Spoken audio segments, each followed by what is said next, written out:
this sector offers, and we are only getting started. The hustler economy is also undergoing unprecedented transformation as we promote financial and regulatory inclusivity through our Hustler Fund and related regulatory frameworks. This ambitious transformation is unfolding in what we see as challenging economic times, marked by volatility in the prices of essential commodities, especially petroleum, while global conflicts, geopolitical disruptions in supply chains, and also in the context of an oppressive debt crisis fueled by an unfair global financial system and extreme weather patterns that is exacerbated by climate change. These factors have complicated our post-pandemic recovery, constrained fiscal space, and diverted resources from development to debt payment, disaster recovery, and climate action. As a result, our capacity to create opportunities at a pace that addresses unemployment for the growing youth population has been severely undermined. In this daunting context, the people of Kenya have tasked us with the responsibility of undertaking a historic transformation. We acknowledge the complex and dynamic challenges before us, but we remain determined to see through the implementation of our transformation agenda. This moment calls for extraordinary ability, strength of character, steadiness of purpose, clarity of mind, and devotion to our national values and principles of governance. It also demands unity, teamwork, synergy, and goodwill within and among various teams and organizations that comprise government. The cabinet is at the heart of this ecosystem. I therefore expect you to serve the people of Kenya with dedication, professionalism, fairness, and understanding. Specifically, to my three friends. We know each other very well, and we've come a distance together. And I know what you can do for not this administration, but for the people of Kenya. At the Ministry of Agriculture, which I have some experience, there is underway a major transformation, a shift from consumption subsidies to production support. I was very impressed to see the Honorable Kagwe take on the questions from members of Parliament with great understanding of where we want to go from here. And I am sure and confident that the transformation in the agricultural sector that is necessary from enhancing productivity, adding value to what we produce, and finding the routes to market for what we have produced is going to be front and center of your leadership of the team at the Ministry of Agriculture. Just to confirm to you that the procurement of fertilizer has already been undertaken.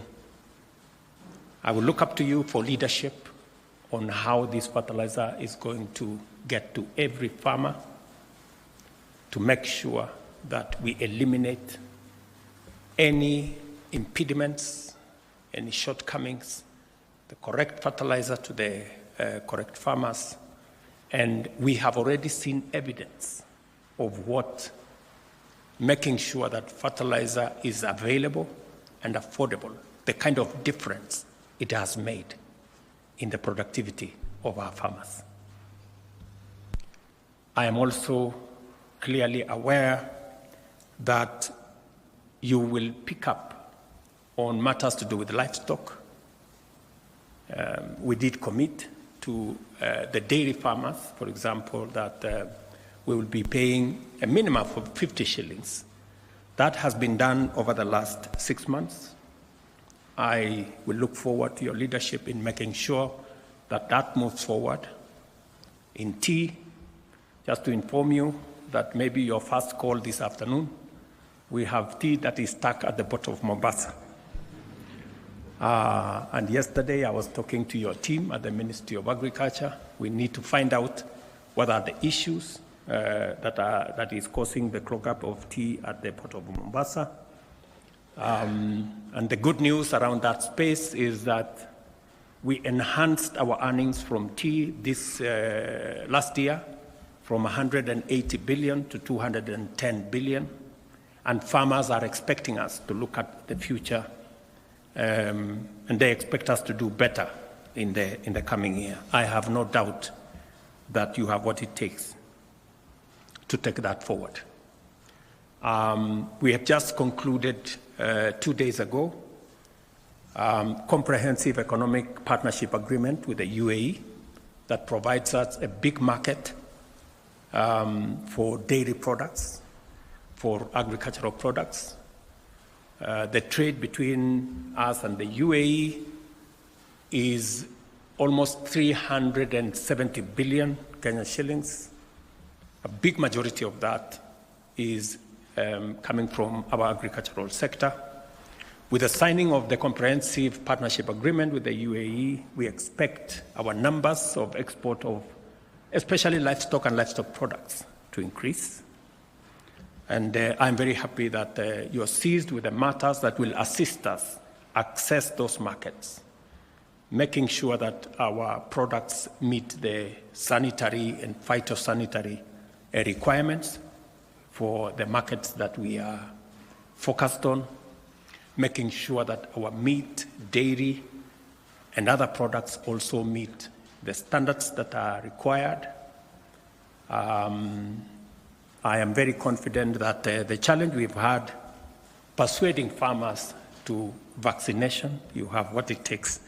You've done it before with the vaccinations that were there. And I was very happy that you made the position, you took the position which I share, that it's a voluntary exercise and nobody will be forced to do anything.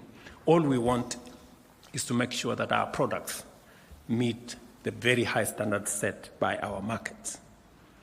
The same thing in the rest of the value chains in coffee.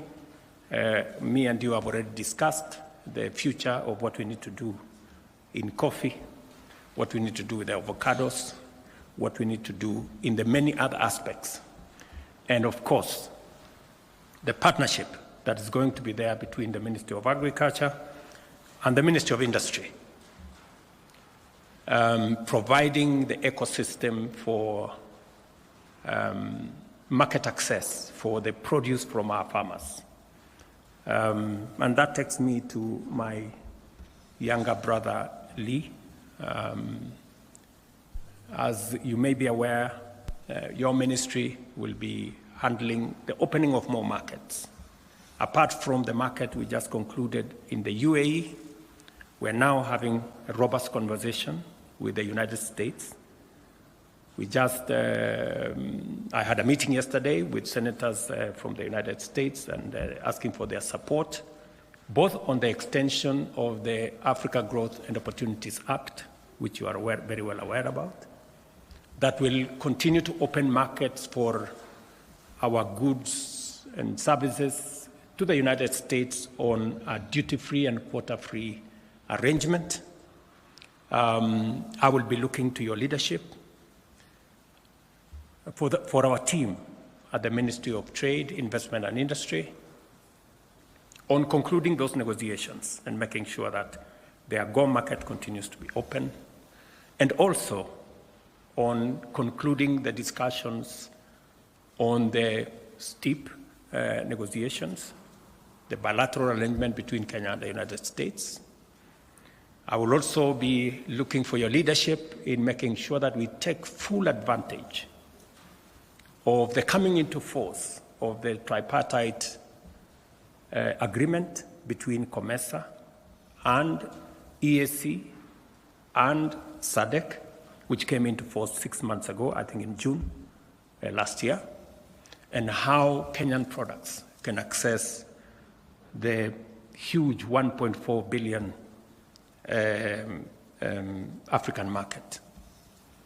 I will also be looking for your leadership in making sure that we conclude the 200+ markets that we are building around the country, and working with devolved units, which fortunately you have been an executive in one of them, to make sure that our farmers have access to decent spaces for them to carry out their business. We did promise Mama Mboga that they are going to work from a space that has hygiene, that is decent, that has water, that has electricity, that has lighting. And already 200 of those markets are underway. We will be working with your ministry to make sure that we look at making sure that that market ecosystem reaches as many of our producers as possible. I will also be looking for your leadership in matters to do with processing of what the Ministry of Agriculture and Livestock will be producing. You're aware, working with counties, we have 47 county aggregation and industrial parks. There is already a conversation between Government of Kenya and Government of India on how to equip those county aggregation and industrial parks and to establish common user facilities that will enable farmers and producers access to processing capabilities, value addition capabilities in that ecosystem.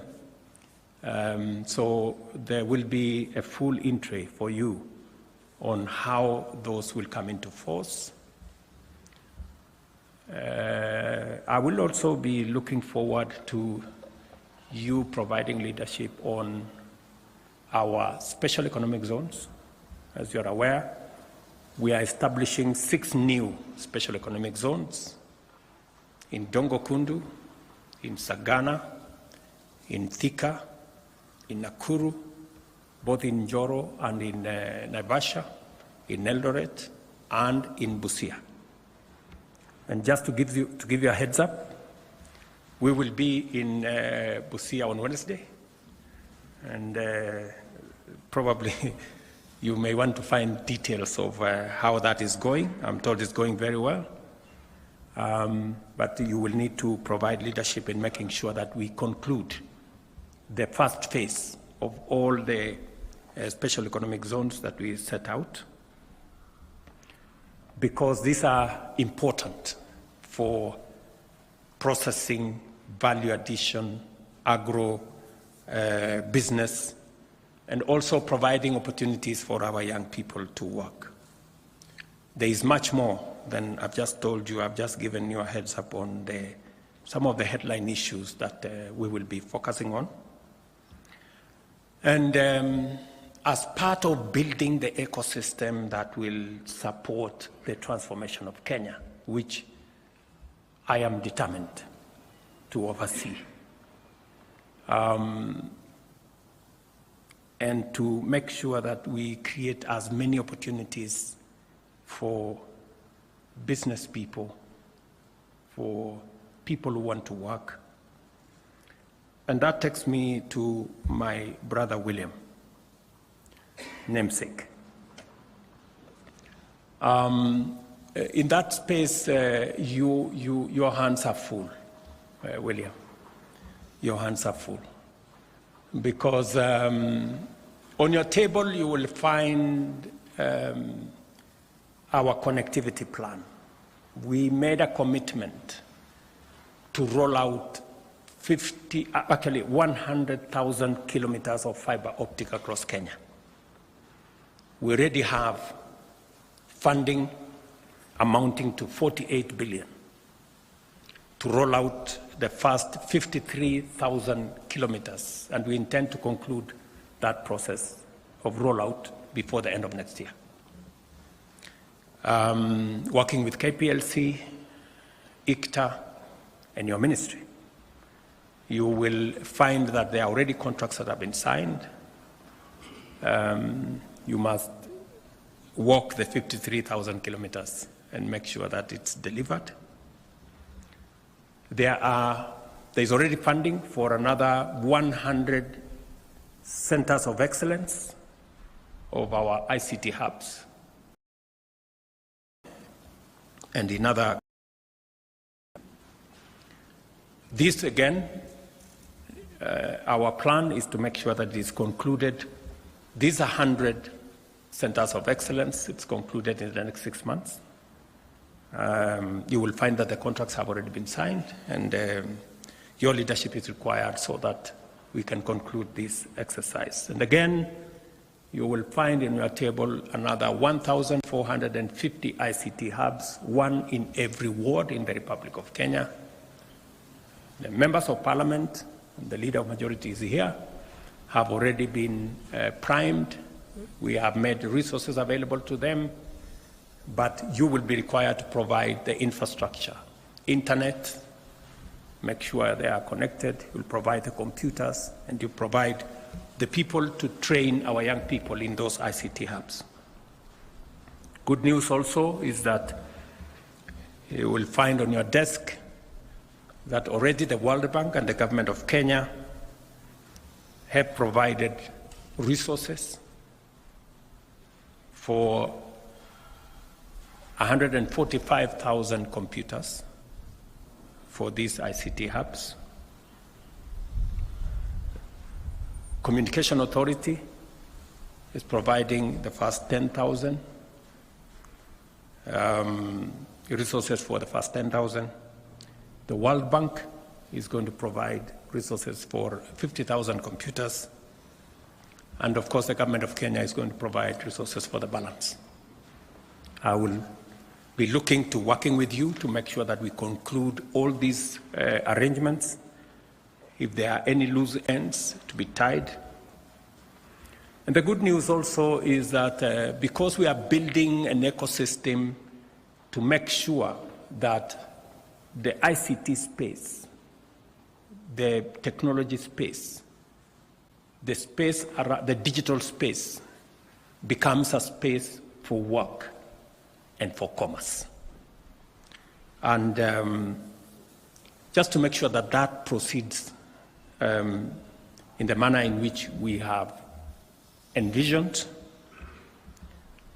Teleperformance, the largest business processing outsourcing company in the world, is now setting up shop in Kenya. And it will be a good place for you to work with them, work with the others, CCI, Summersource, and all the other BPOs in Kenya. They have given us an undertaking that over the next 5 years, we should be able to have between 300,000 and 500,000 jobs created under the BPO ecosystem. We just need to tie up some loose ends. One of them is to make sure that the legislative framework that did not recognize BPO as a sector, especially on matters to do with labor relations, is captured. Already a lot of work has been done. I think the Attorney General will brief you on what you need to do so that we can take steps to Parliament and properly recognize in our legislation the BPO sector as a sector that employs people. The current law only recognizes people employed on a permanent and pensionable basis with a letter of employment from somebody. This space operates differently, and therefore we need to capture it and to work towards making sure that we provide opportunities. Between the BPO sector, Waziri, and all the other online workers, Our expectation is that we should be able to have at least 1 million, 1.5 million people working in that digital space. Already, a lot of work is going on in our TVETs. There are some already set up ICT hubs, and I'm very confident that under your leadership, we will be able to create the necessary environment for the young people of Kenya to take up their talents, their energy, and their expertise in the digital space to work, to create commerce, to do business, and to move forward. I am also confident that with a cloud policy that has already been forwarded to Cabinet, we will be discussing that initiative in the next Cabinet on Tuesday next week, so that we can also provide the legal framework to support the whole industry. And also to mention that already the digital and the ICT ecosystem is providing manufacturing capacity in manufacturing phones and other gadgets. And I will expect you to oversee what interventions and incentives government can provide for us to move into the future. Allow me, therefore, to say that I expect you to serve the people of Kenya with dedication, professionalism, fairness, and understanding. While we must be firm and effective in our actions, we should also approach our engagements with compassion and patience, particularly when communicating with the public. We must also do more to minimize misunderstandings and enlist all citizens in the collective task of national transformation. With limited fiscal space and ongoing austerity measures, many are being asked to make do with less than expected. It is important that we consistently clarify the state of affairs and articulate our vision, embracing short-term austerity for long-term prosperity, while prioritizing investment in the multipliers of opportunity and abandoning expenditure on consumption. To articulate this position effectively, we must be transparent, accountable, and efficient in managing public resources. We must be excellent stewards of public funds, taking a strong stand against corruption and wastage. As the implementation phase of the bottom-up economic transformation agenda progresses, we must get it right every time. I trust in your ability, readiness, and willingness to provide effective leadership, and look forward to benefiting from your true and faithful counsel. I urge you to live up to the oath you have just taken every day, to obey, respect, and uphold the Constitution and all the laws, to serve the people with honor and dignity, and to hold your office with the highest integrity. Most importantly, I hope you will strive to be the strongest and most reliable link in the chain of the executive. I trust that you will be the officers to rely on for wisdom, strength, clarity, and courage. For my part, I commit to provide you with all the support, encouragement, and resources as I do to the rest of my team in Cabinet, so that you can excel in your duties and deliver to the people of Kenya. My very best wishes, and I look forward to working with you. Asanteni sana.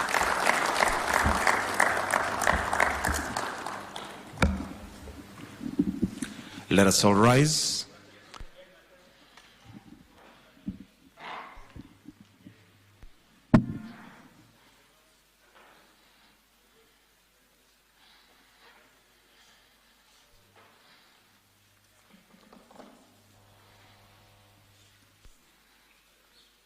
We will conclude with the national anthem, briefly.